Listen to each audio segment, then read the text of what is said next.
No time constraints. Okay, Ron?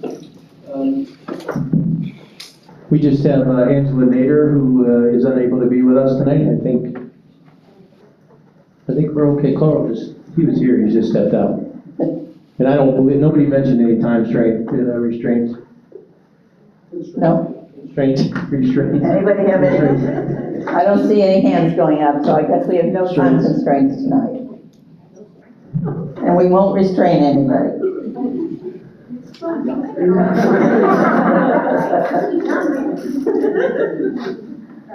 Okay, next is accepting minutes from last week. Anybody have any corrections or deletions to the minutes? Yes. Top at the end talked about that orange, so I don't know what. Yeah, we need to make sure we're using the mics because we got the feedback. I was just making sure that there was a request at the end of last session about The colors. being able to see things, yeah. Yeah. Yeah. So I rolled everything that was colored or that was highlighted orange.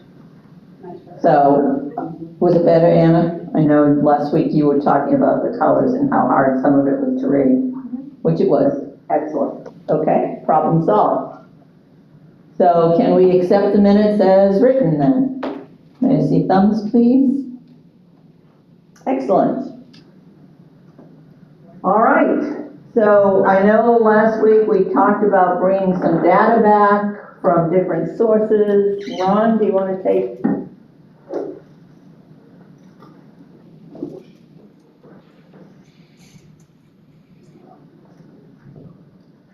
Yeah, I think in relation to some of the Article 12 items that we brought up, we did, and I don't know if we put them in the mid, yeah, so they are here as far as, see if I can find those. So as far as bereavement leave, we did look, Oh, not that one. yeah, I'm sorry, what were you looking? Okay. Yeah. Yeah, so this was the information that we provided on the number of districts that had bereavement leave outside of sick or personal leave, and we determined it was about 70% of the districts that we collected data on that do have some sort of bereavement leave. A lot of it is outside of the standard sick or personal time. Most of the districts had up to 3 days, but it did vary throughout that 70% of the districts, from 1 day, 2 days. Some even had policy or language around, the distance traveled for that bereavement leave could come into play. We did I include the data that we pulled from our, yeah, so you want to call that one up?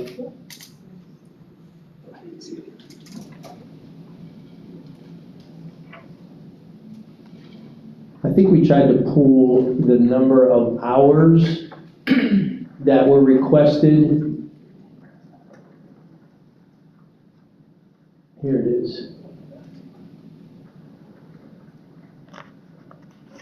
And so we looked at death in the family take.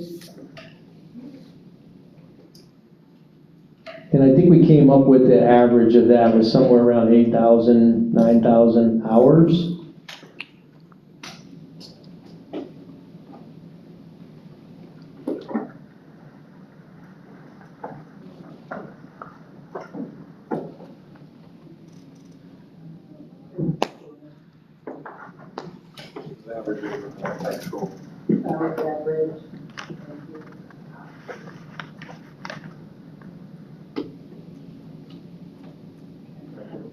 Yeah, it was close. 8,969. Thank you. Anna, you have a question? Okay. So I'm just curious on how you have this information. So from my side of things, as from a teacher, when I put something into leave management, it is underneath illness, death, other. So if I my daughter was sick, then I would still put that in as illness, death, other, because she's somebody else that's sick, it's not me. And then I can also see though in PeopleSoft, there is like a saying death and family take, but we don't as teachers ever mess with the people side of things. So how does it go from a teacher putting in LMS as illness, death, other? How do you take out, and how does that translate into a death in the family and PeopleSoft? It doesn't get taken out of LMS. It doesn't. Everything that gets hit on, if someone uses either sick leave or vacation leave, comes from input that's put in directly into PeopleSoft. If you are not doing that yourself, somebody at your location is. So say, for example, your principal secretary, most times at a school, would be responsible for doing that. So whatever the process is at the school, whereas people report in reasons, when they would like to take off and the reasons why they're taking off, then that reason gets put into PeopleSoft for that particular day of request. And the reasons that are available in PeopleSoft, you see listed there. I think that, but didn't we talk about this with association lead too? Like you don't necessarily have that option available, but the principal will put that in. I see Carl. Go ahead, you can respond to that. Both Brandy and Carl had their hand up. Brandy had hers first. We're gonna say the same thing. Well, no, that's literally what I was just gonna say though, is that it's usually our principal secretary who puts it in, so as long as we know that it's a death, which usually I would say in most cases we do, but I did have a question about this. Is there a way we could figure out occurrences as opposed to number of hours? We talked about that today, trying to figure out if we can change the number of occurrences. We have to do a deeper dive into the dates. Because I was just thinking, like, I know I had somebody who had to go to New Jersey, so she was out for 5 days as opposed to sometimes they're out for 1 day because they're going to a funeral. Carl? So you're okay? Anna, do I see your hand for a follow-up question? No? Kerr? I have two questions. Is this district-wide or is this TALC only? The reason why I ask is I see how it's taken under the sick leave, or sick bank, which was dissolved a number of years ago. So that's why I'm assuming that it's also SPALC as well. Or maybe admin included?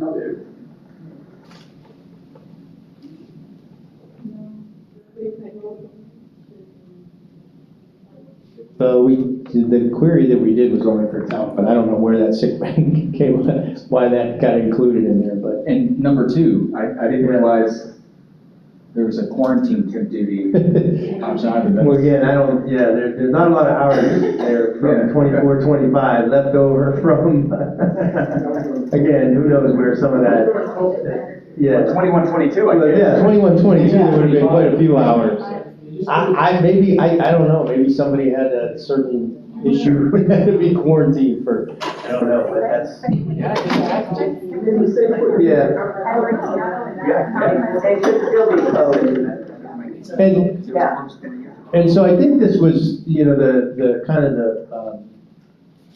the objective here was trying to get some semblance of, what does that look like in relation to the cost of additional bereavement days. And so when we talked about that per year, I think we figured it out to be somewhat close to about $500,000, $500,000 per year in what that might cost. Now, we also looked at, which we can get into in a minute here, unless we have further conversation about the number of incidents or the number of days that were requested for parental leave under FMLA 2. Any other questions or clarifications needed on these charts? Okay. Yeah, Kerr? I don't have a question, but in order to, I guess, cost out something, we do have an option whenever you want to get to that point. Okay. You want to just stick with bereavement leave and just kind of get whatever we need to get? That works for me. Yep. So you have an option for bereavement leave? I do. All right, let's do it. You may need a second here. And if it makes it easy for you, Amy, I can paste it right into the document because it's Yes. lengthy. Appreciate that, please. I want to.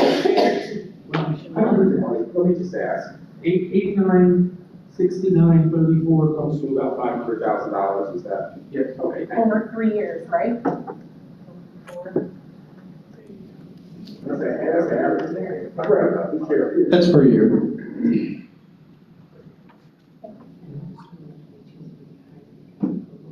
Get it?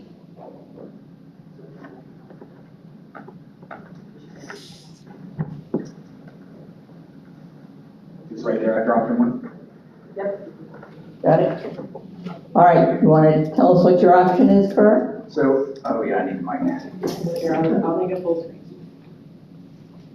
So our option would provide for up to 3 days paid bereavement leave. I put them in parentheses, by the employer, not out of personal sick leave, just for distinction. For family members per incident, I define family member to mean almost everybody under the sun. Spouse, domestic partner, child, father, mother, in-laws, grandson, grandparents, and legal dependents. I took a lot of the language from the Polk County Education Association contract, as well as just kind of wordsmith, pieced it together with a couple of others. Yeah, I think that's it for this option. Okay. Do we have any other options? Or questions on this option? Did you consider at that point, and maybe we want to talk about this, is including in the option is, many of the districts that we looked at had some form of, hey, you have to provide this, you know what I mean, to basically say, this is how you do it. I did, and I looked back at the minutes and I landed where, I think it was Mr. Burnside said that, and I hope I'm not putting words in your mouth. Sometimes documentation is hard to get. And some of these other locals or CBAs will say, employees will provide a copy, if available, and it has some weasel language in there. I guess I'm happy to discuss it. I wasn't really tied to it. And I also moved away from you get 1 day based on 100 miles, 2 days based on 200 miles. I felt like that was just overly cumbersome, and up to 3 days was sufficient. Okay. Yeah, Rob. In the middle is a nightmare.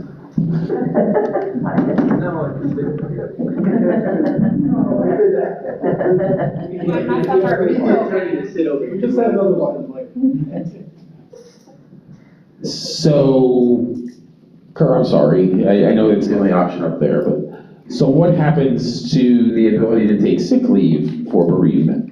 Do we remove that? I guess you could take sick leave after the 3 days. If you needed 5 days, you get 3 from the employer for bereavement and 2 days out of your own personal sick leave.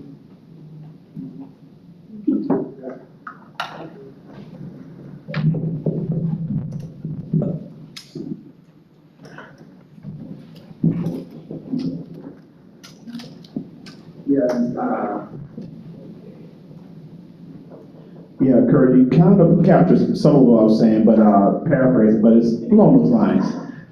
Because we live in an era now where everyone doesn't have a service, but it doesn't mean that they don't have bereavement things they have to follow through, just with the legal things that have to be done and so forth. So however, and then of course now people have services later. But what I was envisioning for each incident, that because I've had some people take 2 weeks because that's what they needed. However, then 3 days could be part of bereavement, and there are some people that will take just 1 day. I've had that happen because perhaps someone may have passed the weekend before, and then perhaps they're having a service on a Friday, so I've seen that. But I think it's got to be per incident, and the thing that, what I will say, and I'm looking at this, because I'm glad that it did not include cousins. and I mean that, and let me just say, when I say that, there are some cousins that are raised as siblings. Right. So I mean, I'm just saying that, but there has to be some type of something laid out, delineation, thank you. But what I will say is that, each individual situation will be different, but I think that perhaps that maybe the wording, what I would like, is something such as, the employee, documentation may be requested. Because sometimes it's not the administrator. Sometimes it's another employee that says, you do know that that was such and such. Because, you know, within a, or maybe it could be a suspected. Generally, people don't do, that's why I say I'm glad it's not cousins. Because usually they're not gonna talk about, they're not gonna lie on their parent, you know, or their child or some of those things, but it's the other extended relationships that you might kind of, get yourself into. So maybe just something where perhaps a documentation may be requested, not required, requested. So that then allows just for some follow-up. All right, do we want that as a separate option, or are you okay with including it in yours, Kurt? I'm okay with it being a separate option. Okay, so May I we'll make make a- that option 2. May I make a remark just based on what Yes. Mr. Burnside said? Uh-huh. I lost it. Oh, here it is. I've worked with members who, you mentioned some people, 3 days doesn't fit every situation, is what you said. And I've worked with some members who needed to take extended leave for the remainder of the school year. So I was trying to provide flexibility here that people could take up to 3 days. If they needed less, they could use less. But then after that, we have existing rules in the CBA that would govern personal, sick, and extended leave. So that's why I didn't feel the need to put that in this particular provision here. Okay, thank you. Anna? Thank you.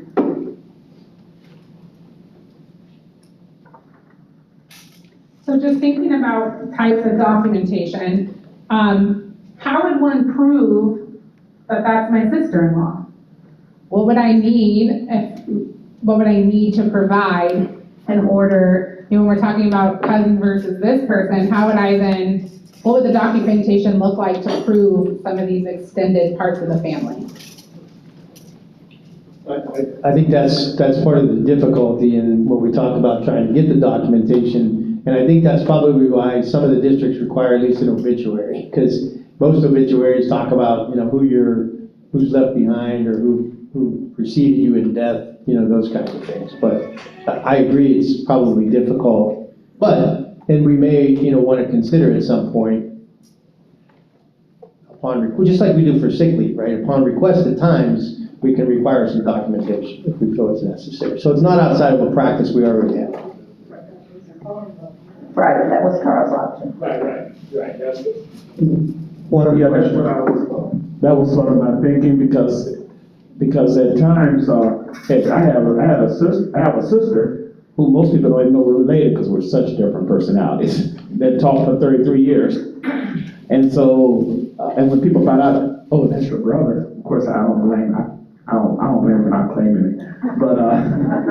But anyway, so along those lines, there are relationships that are there that, I think if you get too much into that, that's why I said may be requested, because there may be some impetus that wants, that doesn't put an administrator in harm's way for just asking if there's some kind of way. And typically, that's why I wanted it soft like that, may be requested. I don't, like the language they talk about, you have to provide an obituary, or you have to provide that, and where you can go online. Anyway, I just kind of wanted that just as maybe requested, and then if there's an issue, then it can be addressed through powers that be. Joe? I guess one of my questions is like limitations. When would you be able to use this? Because thinking about what Mr. Burnside said was, closing out a life, that can take time. What if we have a funeral 2 or 3 weeks from then, from it actually happening? My question would be, is there a time limit for requesting this type of time? I mean, 4 months later, are we able to acknowledge this and request this? You have an answer for that, Kurt? I do. Okay, then I'll let you, Brad, you're next. It's not in the language I presented, obviously, but in some of the other provisions across the state, one in particular, I believe is TALC, bereavement leave must be used within 30 calendar days of the death. And so there would be that time certain.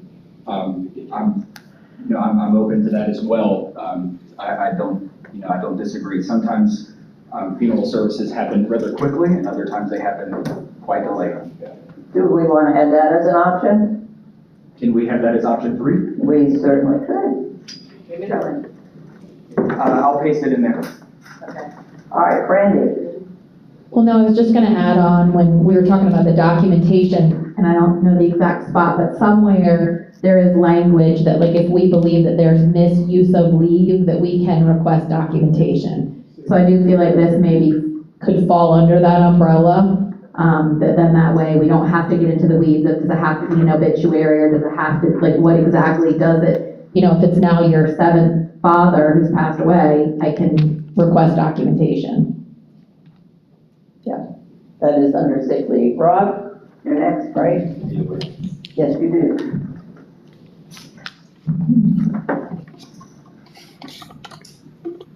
Sort of taking this in another direction, which is to try to organize all of this in our minds. I think TALC has proposed 2 types of leave this session, right? What's the other one called? Parental leave? Parental leave. All right, so we already have compassionate leave in the contract, which is for a miscarriage, which we added last year. And because I was going to suggest that be used as the term for these types of leave, bereavement and parental.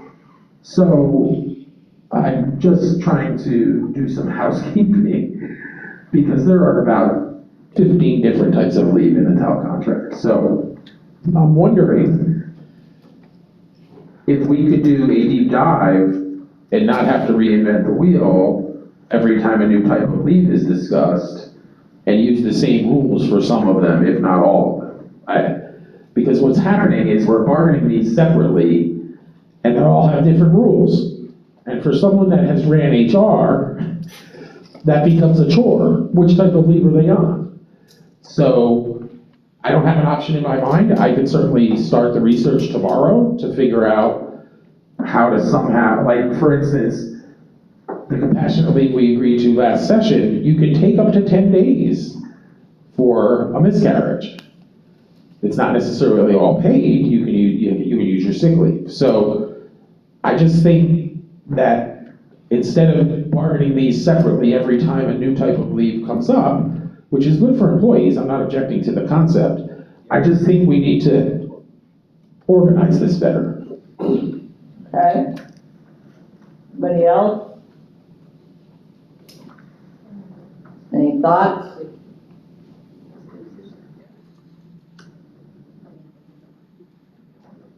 No. Ron?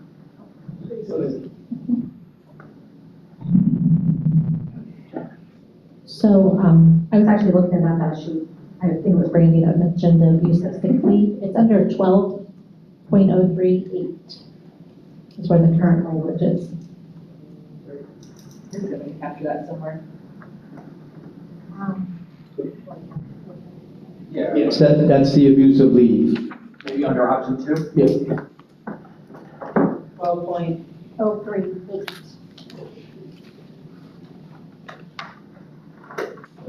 So is that what you were referring to, Rob, then? Well, I mean. But you wanna take a look at the whole kind of article.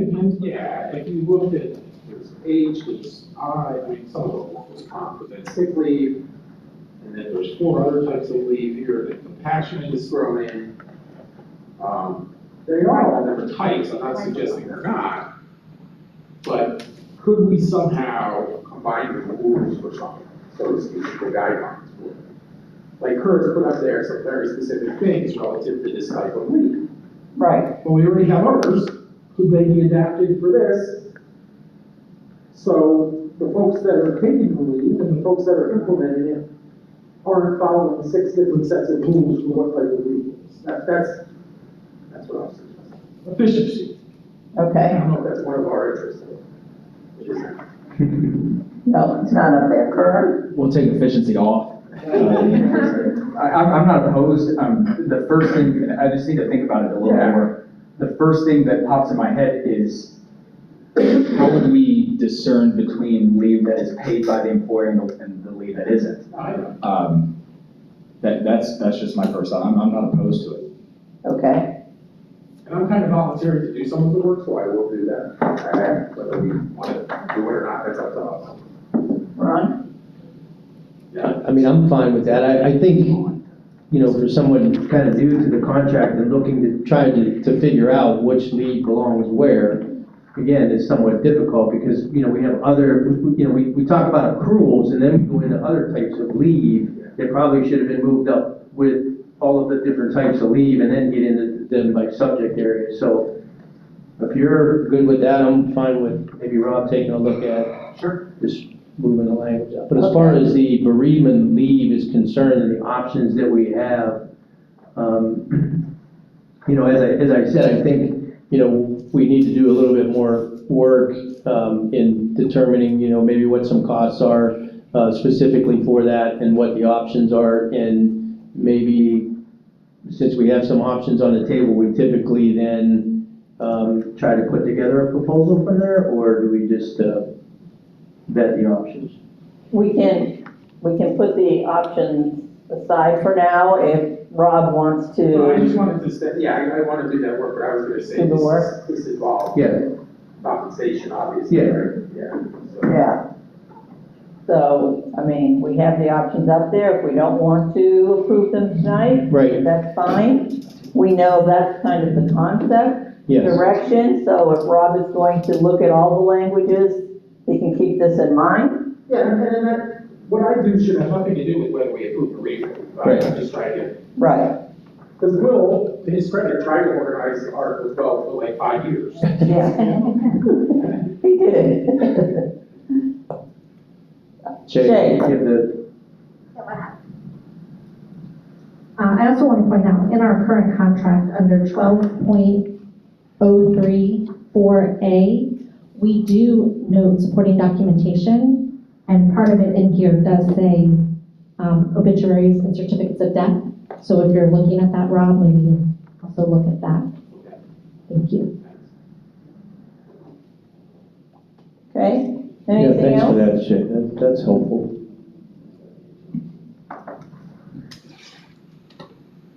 So we can approve these options tonight, or let Rob do his thing and come back with his idea, Kurt? I think I heard Ron say that they needed some time to cost some of this out. Yes, he So did. we may have to vet this at our next meeting. Okay, we can do that. Can you get it cost out by the next Yes, meeting? and so if we can move on to parental leave, if you have your, whatever your options are, then we can do the same with parental leave, right? Yeah, sure. Okay. Where in the document would you like me to paste that? You're right now, you just fine. Yeah, sure. You just leave your options. Yeah, I can just paste it in there.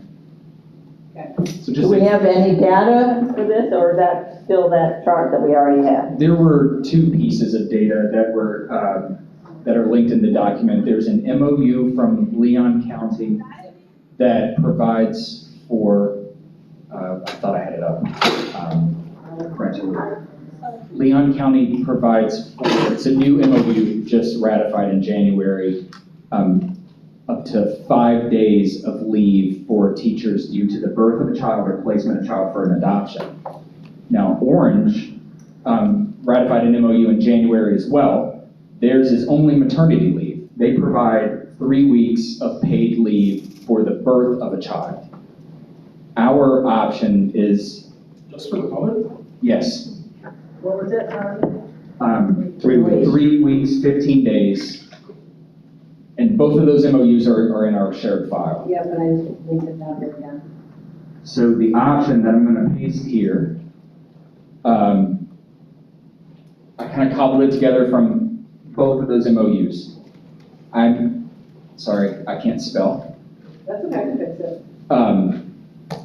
we went a little above what Orange has, to help make us, competitive and do something that's, we believe is the right thing to do. And it's something that, no one around us, I guess Orange isn't really around us. No one else is doing this.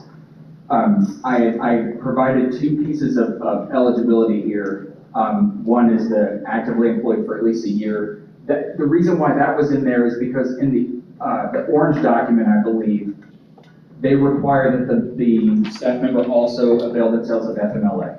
And so they kind of use the same FMLA hurdles or requirements, I should say, to qualify for this type of leave as well. And the other piece just says that you get to use this leave before you use any of your other leave. Sorry. That was a lot. So I'm happy to answer any questions you might have. Okay. Can I ask just to clarify? Yes. Bullet point 3, paid parental leave is to be used for before using an accrued leave, or can I get rid of that word for? I'm pretty sure. Yes.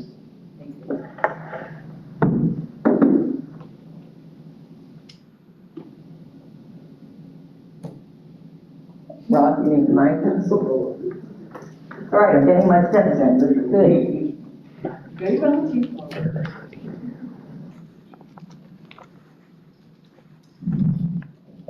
So, Kurt, I think you said this, Orange requires concurrent use of the paid parental leave and FMLA.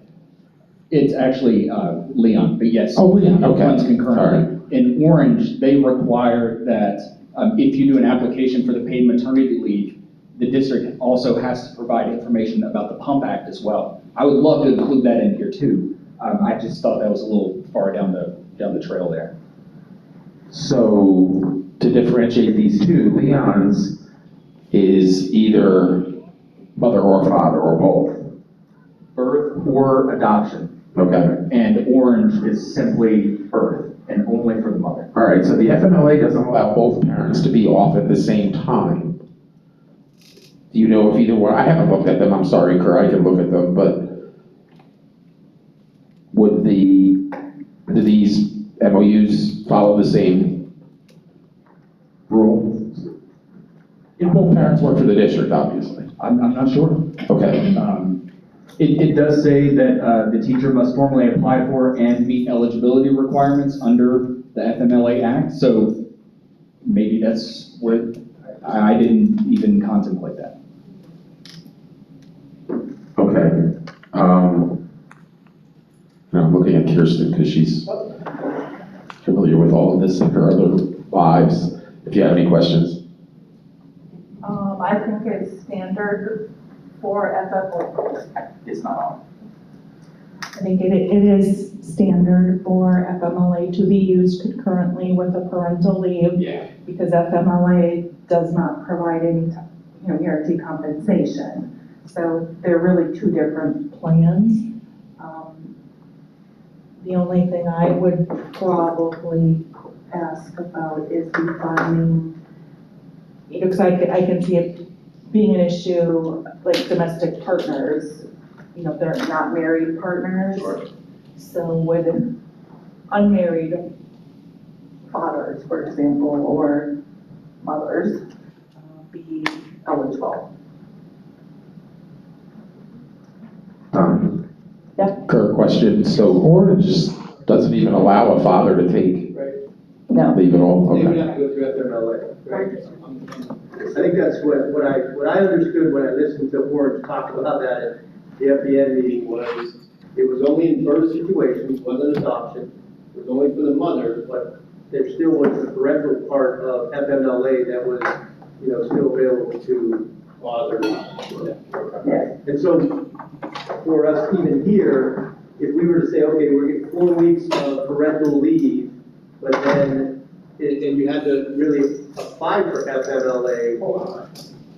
Oh. Yeah, I don't know anywhere. Maybe feedback.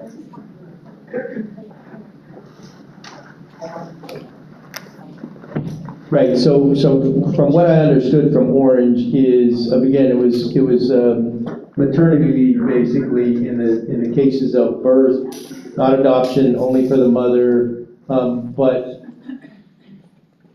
you still had to apply for FMLA.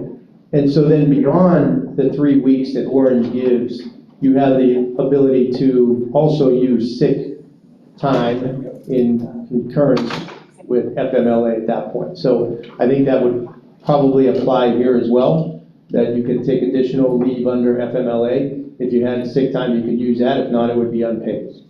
And it could be for either, in this case, mother or father to be used. Okay. So I just wanted to make sure that's included in here. Anything else about this option? Okay, Kirsten? I need some clarification. So I was typing when you said that we need to address the unmarried parents. What was the context of that? Domestic partner? Domestic partner. So if it's for the parents, would it matter if they're married? No. Oh, It shouldn't, and I think we were just talking about that I was just gotcha. wanting to make sure that they were included and wouldn't somehow, due to somebody's interpretation, get excluded. You know, specifically, the example that I was thinking of is, you know, maybe like same-sex partners who adopt or have an in vitro, you know, that other parent, just because they give birth, you know, I wouldn't want to see them excluded because. I said miss the context of it, so you want to make sure I captured it. Okay, thank you. Anybody else? Limited sidebar, please. Yes. Okay.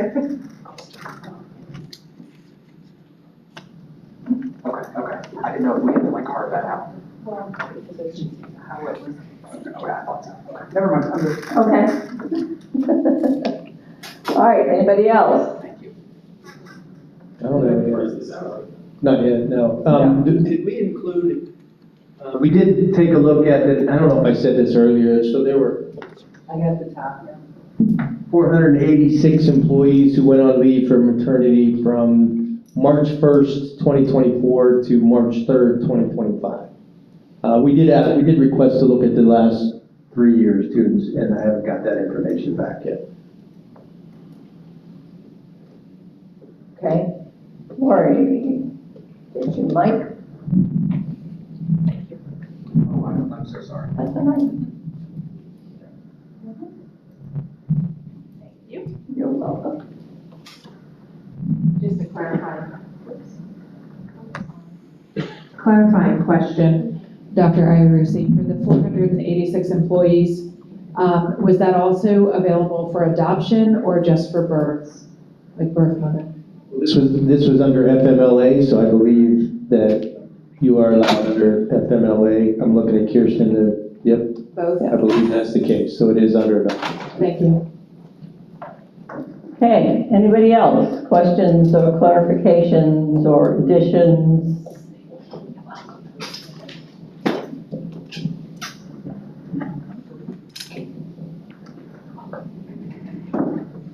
All right, we want to do the same thing with this that we did with the bereavement. Let's see if we can cost it out, and then Rob might or might not include it in. Okay? So once again, guys, It does have different rules. So with that, are we ready to move on to? Yes. All right. So, So what's next? Terminal pay?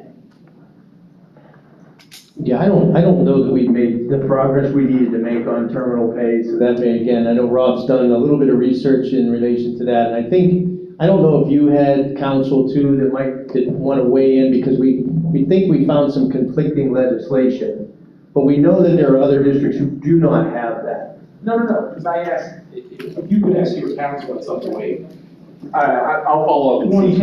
110, 122, and the 10-year thing, that's in there. Okay. Whether they think it applies to the school district. Okay, so we're not really ready to discuss that yet. Okay. All right, what else do we have? We did put out a survey, so I'm assuming that we'll give it a week or two to see what kind of responses we get back from sick leave pool. Okay. All right, so nothing we can do with that one tonight. What else do we have? I think that's all we have for Article 12. I think if we can, I just want to talk a little bit, if it's okay, about, us, with the plan moving forward. Amy and I did have a conversation, although we don't have any idea yet of what the state budget is going to be, but Amy is in the process of putting together kind of a presentation just on, our budget internally here, and wondering if, I know this is, part of compensation, so maybe at the next session, we can devote some time to really taking a deeper dive into the budget, making sure we get the feedback from TALC and any additional information that you might request at that point. Okay. Because if we do want to wrap this up in the end of May, then we're going to have that conversation start. So on April 7th, then we'll start that day with Amy's presentation on the budget. Whatever information you want to include, or if there's something you don't have yet, maybe from now until then, we can just kind of communicate that with me. Okay. And continue the leave discussion. Yeah, I think that at that point, we can kind of table the leave discussion. We'll be able to do some costing out, but I really think at that point, we want to get started on 10 and 11. Oh, definitely, we can get that started first, and if we have time after that discussion, we can always go into the other leave issues and the terminal pay issue. That works for me. We've got a short list going of just some things we would like to have costed out, so I'll get those to you in the next couple of days. Great. All right, so if there's nothing else tonight,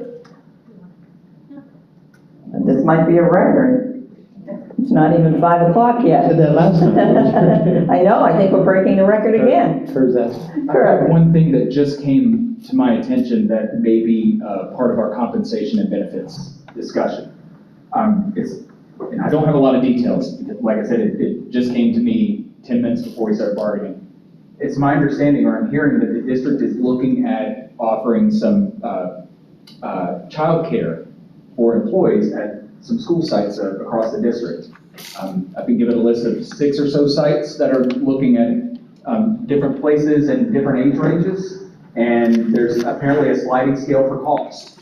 And I'm curious what, if any, discussion has happened on the district side as that relates to a potential taxable benefit for employees, and since it is a benefit, how is TALC going to be brought into that discussion? That's this down to Randy?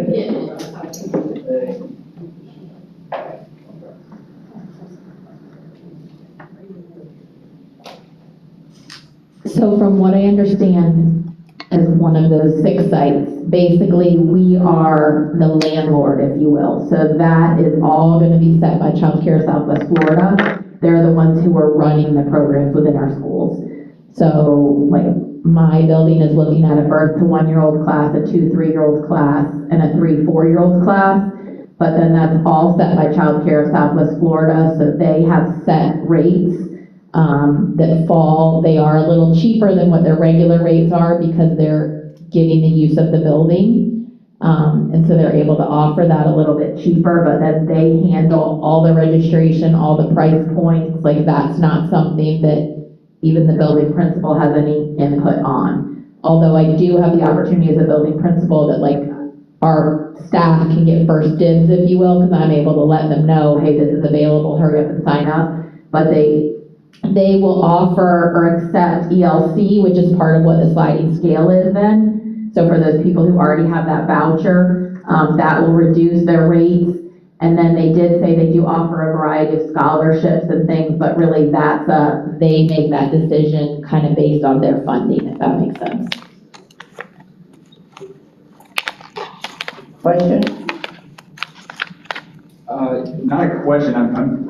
I'm surprised that we're this far down the road and this is the first that TALC's hearing about it. That's what's surprising to me. I think I'll have some more questions in the coming days. Okay, Can I ask a question in regard to that? Yeah.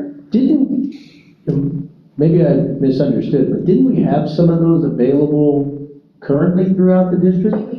Okay, that's what I thought. Yeah, I thought there were a couple schools that actually had that service. Early learning, we have Early Learning Center. Already has it, and then Weaver also has a whole building that was added Right. to just that exact purpose. And they are through Child Care Southwest Florida in 2000. Okay. We kind of use their land, but like we give them the space so that we can get the perk of close daycare. Okay. Randy summed it up better than I ever. well, Iris had her hand up,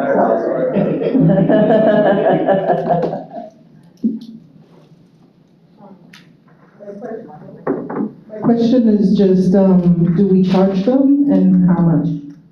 And where do those funds get allocated towards? I don't know how early learning is, I don't know how those programs are funded. They pay, so that organization basically pays us to use the facility, but then that's why you get a discounted rate for your staff members? But we don't know that. I don't know that our staff members get a discount rate. They pay the same exact rate as if somebody comes in off the street, they're gonna pay the same exact rate. I misunderstood, yeah, I misunderstood what you said. So they just have first dibs, they don't necessarily. I'm the benefit of the child On campus. Right. So we don't profit at all? I honestly don't know what that MOU, the MOU was, I believe, looking to go through the board that goes through early learning. And they just have all the sites on there, but I don't know that we profit. I believe part of that is because what we receive is the convenience for our staff. So it's still a work in progress. Anything else on any other issues that have popped up? No. Yeah, and I'll definitely try to get more information on that. I can tell you that a couple phone calls that I've taken from some staff members who basically had some concerns about the change in start and end times were that they really felt like they might need some child care assistance throughout the district, so. But I was not familiar with, what we've done in that regard, so we'll bring that back to, or, if I get the information, Carl, just communicate. Yeah, thank you. Thanks. Anything else?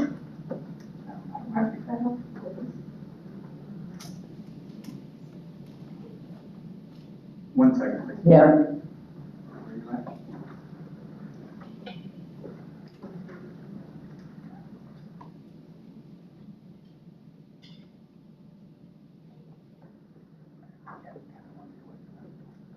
No, I think we're good. Okay. We're good? We're good? All right, thank you, everyone. Now you can go out.